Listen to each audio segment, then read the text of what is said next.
my lovelies. I don't know where that came from. Okay, so hi everybody.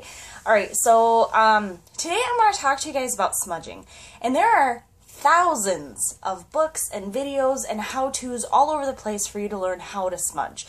I'm not here today to tell you how to smudge.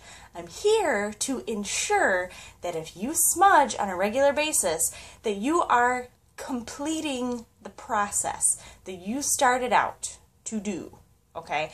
Now, you're like, Krista, what are you talking about? Well, let me explain to you, and I'm going to explain to you in so many different metaphors that by the end of this, you're going to completely get what I'm talking about. I assure you. Okay. So I started out last night. Kevin and I were scrolling through our PlayStation 4 dashboard, and we came upon the movie Deliver Us from Evil. Now, this came out July 2nd, and I am a huge horror movie buff. So beyond the trailer, on the next page, there was an actual interview with the man, Ralph, is it Staffy? Something along those lines. The actual man that the movie was about.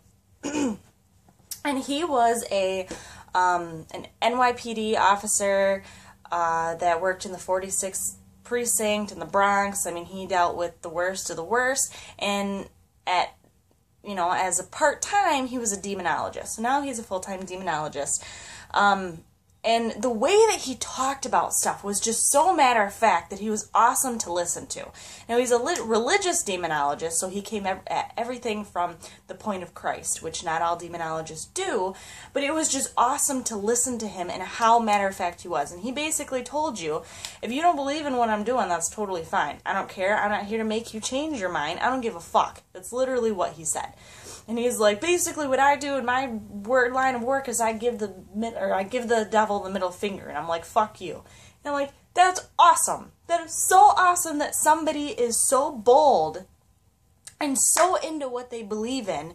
And like Kevin was saying, God, goddess, whatever, they don't look at you for your character. They don't look at you and how you approach things. They look at you as to why you're approaching this. So if I sit here and I'm like, I'm giving the devil the middle finger, God isn't going to look at me and go, that's not how we do things. He's going to go, yeah, because of why I'm saying it. You know what I'm saying? Anyway, getting way off track. I just loved listening to this guy, okay? So he was at a house doing a case, and afterwards he explained what exorcism does. He said, basically, exorcism is like a giant broom. I go through the house and I sweep out the negative, the demons, anything that is holding that house in oppression, I get rid of it. And that leaves that house there. That's what I do. I get rid of it, blah, blah, blah. The client is responsible for filling that emptiness that I just created with light and goodness, with basically the Holy Spirit, with God. That's what they're responsible for doing. So I sat there and I said, holy shit. Okay, how many people, because then I took that and I applied it to a more pagan thought process, which is smudging. Okay, so how many people actually realize what they're doing when they smudge? And I know a lot of people, at least when I smudge, I do a chant when I smudge. I say something along the lines of, I smudge this area to release negativity, and I replace it with positivity and goodness. Something along those lines. It changes every time, and it almost changes at every corner I go to because it just comes out of my mouth. But normally, people do some kind of chant, some kind of visualization while they smudge. Okay?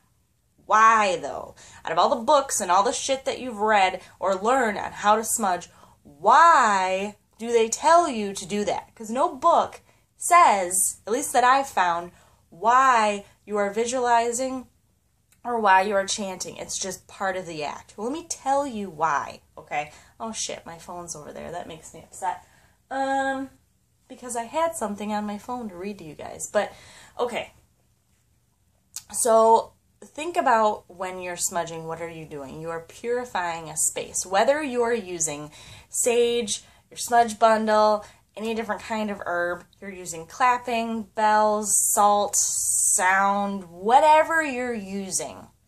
You are breaking up that dank, nasty, dense energy that's in that corner, and you're flinging it out the window, okay? That is what you are doing when you are smudging, is you're getting rid of that negative energy. Okay, so if you're using a smudge bundle, what is that doing? Okay, it is purifying the space. Well, yeah, Krista, that's what we want. Yes, that's half of what we want. Half of what we want is to purify that space. The other half of what we want to do is we want to fill that space with positivity, light, and goodness. Okay, so you're like, well, yeah, no shit. But are you doing that? Okay, so here. When you are purifying something, what does that mean?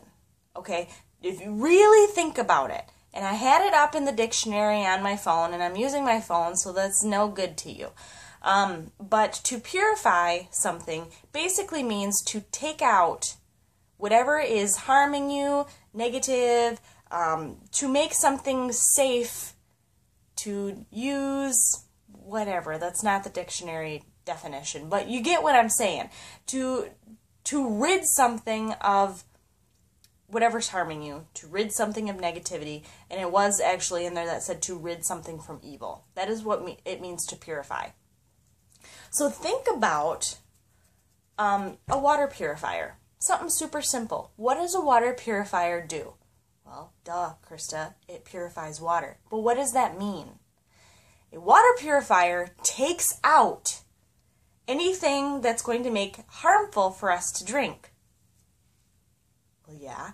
But does it add anything to your water? No, it doesn't add anything to it to make that water good for you. It takes shit out. And that is what it does. Okay, so basically, to purify means to take out whatever is not good in the situation and to leave it at a neutral point. So if I'm over here, this is my pretend smudge stick, and I'm smudging this corner, okay? I smudged it. That's what I just did there.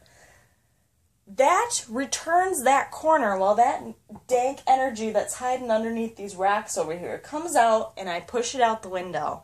That returns the space to a neutral point, to where it was prior to that nasty shit sitting in the corner, okay? So that's all it does, is it just gets rid of all the nasty shit in your house, okay? Which is great. So you're like, but that's only half of the battle. You need to replace what you took out with the other half of the spectrum with something positive and light. You're like, well, wait a minute, Krista. When I get done smudging, I don't do any of that. I don't say anything. I don't do anything. I just smudge and I feel 1,000 times lighter. Well, of course you do, because that was negative and it was weighing you down.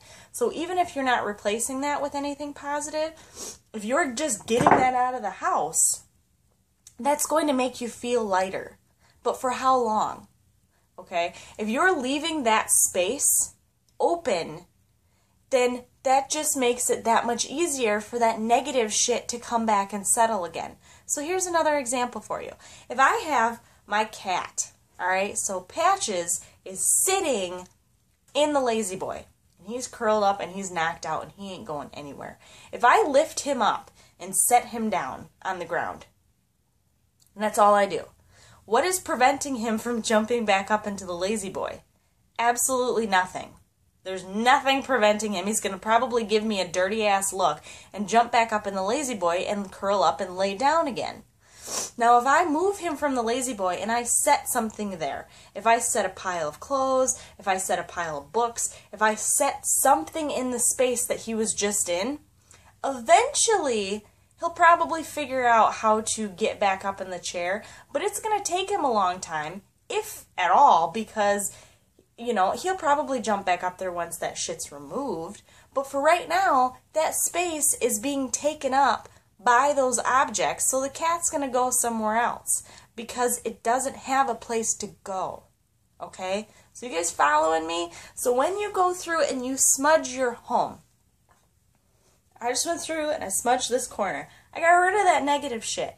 You need to, in the same process, you need to, while you're smudging, you know, add something to that. Visualize the negative, dense energy. It's not always negative, but the dense energy lifting out, going out the window. Imagine a black mass coming out of your corner. And imagine bright white light coming in and replacing that whole corner. So that by the time you're done smudging, your entire house should be a visualization of a giant white bubble, basically. You know, you can also, while you're doing it, you can say something along the lines of, I smudge to get rid of this dense negative energy, and I replace it with positive white light. And then visualize while you're doing that. Whatever you want to do that works for you. But that is why you need to do that, is you need to finish your smudging process. Because a lot of people that I know only smudge, and that's all they do. And that's great, but all that does is leave your house open to bring all that nasty shit back in just as fast as you got rid of it, because you're not replacing it with anything, okay? So I hope that that makes sense to you guys. I mean, it's just funny how some of the things that you watch during the day, you're just like, oh, duh, I have to do a video on that, because how many people actually think about that? And it really puts things, into perspective for you. And it's just nice when you're doing something, especially as important as smudging, to know why you're doing it. You know, why am I doing this visualization? Why am I saying this chant? Is it just because the book told me to? No. It's because you're getting rid of the nasty shit in the corner, but you also need to fill it with positivity, light, goodness, happiness that are going to keep you uplifted for longer. Okay? You know, and also when you're done, if you want to, bless a candle and light a candle in that corner, or especially places that seem a little bit more difficult to keep happy, imbue it with Reiki, or bless it, or, set a bowl of salt there, that do something that you can set there as a decorative item, but also that will work in keeping positivity in that corner. If I bless this candle with positivity and light, every time I light it, and I imagine its light expanding to reach the whole corner of my kitchen, then I know every time that this candle is lit, that candle is keeping that positivity in that area, okay? So I hope that made sense to you guys, and I hope that kind of helps some of you understand a little bit more about what you're doing when you're actually smudging. And for those of you that are only completing half of the process, I hope it helps you to understand why you need to complete the other half. So I hope you guys have an awesome day, and I will see you later. Bye!